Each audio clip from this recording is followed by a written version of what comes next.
Tinubu government has banned the export of shea nut for 6 months. They say it will turn Nigeria into a global house power in cosmetics and lift villages out of poverty. But is that another promise or poverty trap?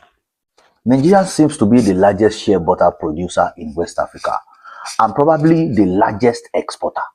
President Bola Tinubu ordered the fast track on this ban. This means there is no export of raw materials for 6 months. How will the women who are responsible for 90% pickers of shea nuts survive in these 6 months? Although the government stated their reasons, which look very nice, if it is with good intention and it is done properly, well, it is a good way to follow. Vice President Shetima claims it will add value and boost the economy.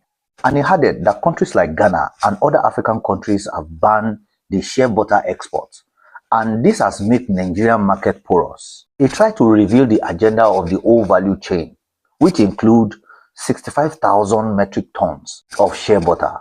He also claimed that the government is protecting livelihood, dignity, and opportunity for millions of our women. How? I don't understand. Did the VP explain the benefit? Absolutely not. The intention is being projected to us, but will it be followed to the letter? Let's put this in perspective. The global shea butter product market is worth about $6.5 billion. Yet, Nigeria is responsible for 40% of raw materials of shea butters, but it only holds 1% of its value. With this new export ban, the government claims it could earn $300 billion in short term, and potentially $3 billion by 2027 if local processing is built up.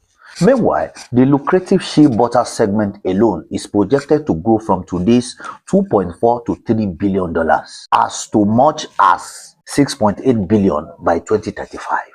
The math is clear. Value added matters. Nigeria must build a processing capacity or let this billion-dollar opportunity slip through the hand of rural communities. Now, let's focus on the backbone of Nigerian shea butter industry, the rural women. Did you know that up to 80% of the shea butter is collected and processing is done by rural women, often referred to as women's gold? This isn't a side hustle. It's a brand, a butter for about 2.2 million Nigerian women, many of whom rely on shea butter for their main source of livelihood. But here is the critical question. Do the villages even have processing plants? Unfortunately, the answer is no. Most rural areas lack modern processing facilities. This means these women pick the nuts but can't refine them locally.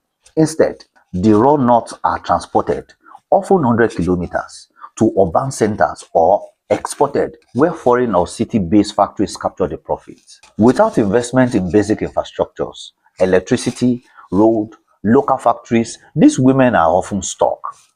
Imagine a villager picking shea nuts all day, only to be forced to sell this cheaply to a middleman because there is no buyer in the community. Who gains? The big processor. Who loses?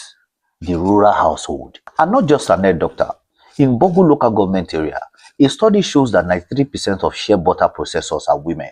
Often using traditional method, they still manage to earn an average of weekly gross margin of 2,237 naira, potentially as high as 6,665 naira. If you factor in input cost, showing there is real profit when you cut out middlemen and insufficiency.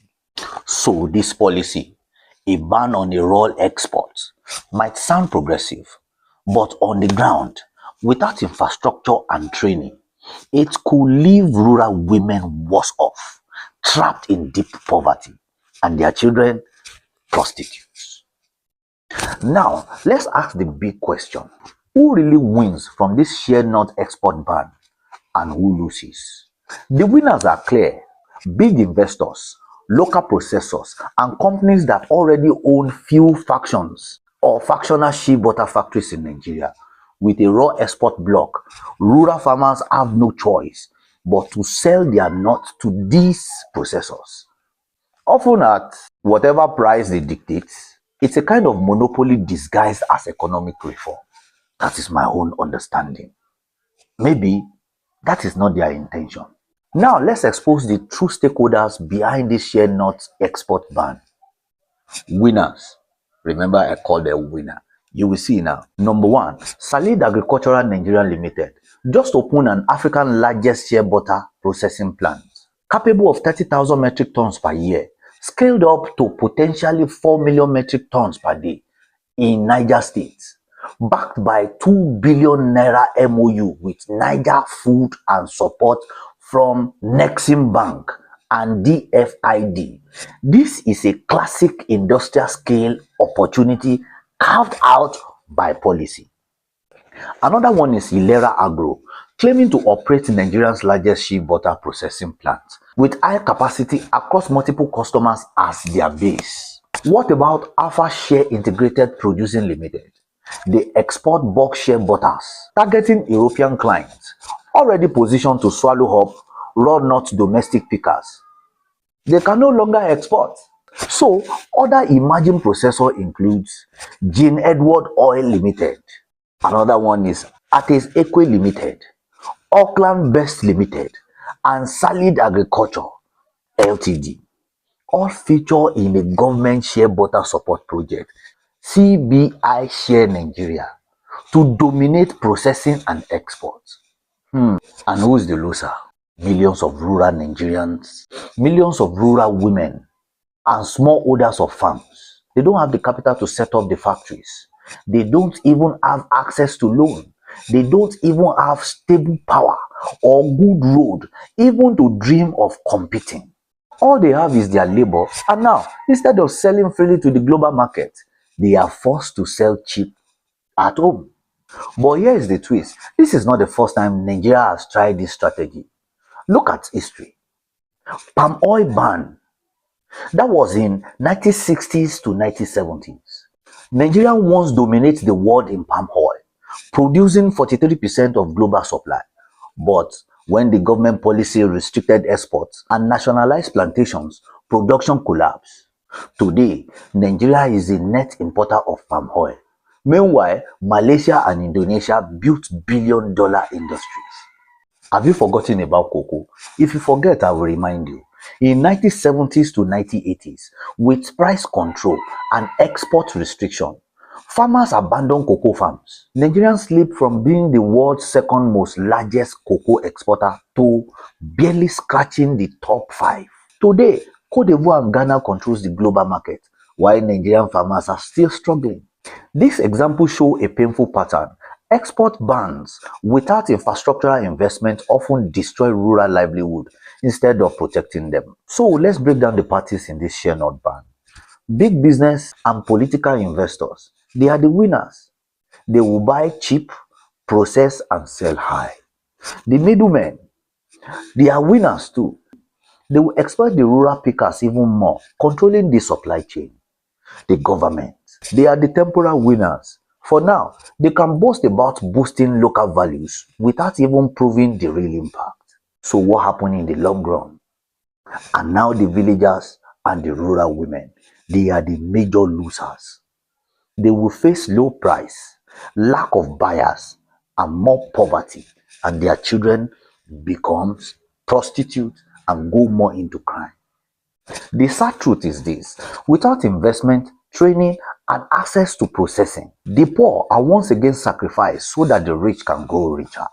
At this point, we can ask the most important question: where is the government-owned investment in the rural processing if the claim is for the good of the women in the rural area? The plant was announced overnight, but where are the plants and where are the plans for? Is there any mini processing plant in the villages owned by the government? What about power and road infrastructure for shea butter's values? Do we have it by the government? Have they been able to engage in training programs so that rural women can process and export directly? None of this has been done. Instead of empowering the people who collect 60% of the world's shea butter nuts, our rural women, this look more like policy to monopolize profits for a handful of politically connected companies. Just to me like that. You may have a contrary opinion until we see how it unfolds in the long run. But remember, the government rushed to celebrate the opening of Africa's largest shea butter plant in Niger State. But how many of the rural women in Kwara, Kogi, Kebbi or Benue who pick these nuts daily will ever step foot in that factory. The government should have budgeted for the community level investment, not just cutting off the small farmers from the export market. But this is the accountability test. Who measures the impact on the women in the villages? Who ensures they are not forced to sell to a giveaway price to anyone? My people, without a clear answer, this ban is less about poverty reduction and it is more about profit consolidation. And once again, the poor, especially rural women, are left behind while politicians point out industrialization as a profit. On paper, the policy looks powerful, but without infrastructure, it may just deepen rural poverty. So I ask you, is this about empowering Nigerians or another empty promises? Drop your thoughts. If you believe that policies must be held accountable, see you in the next video.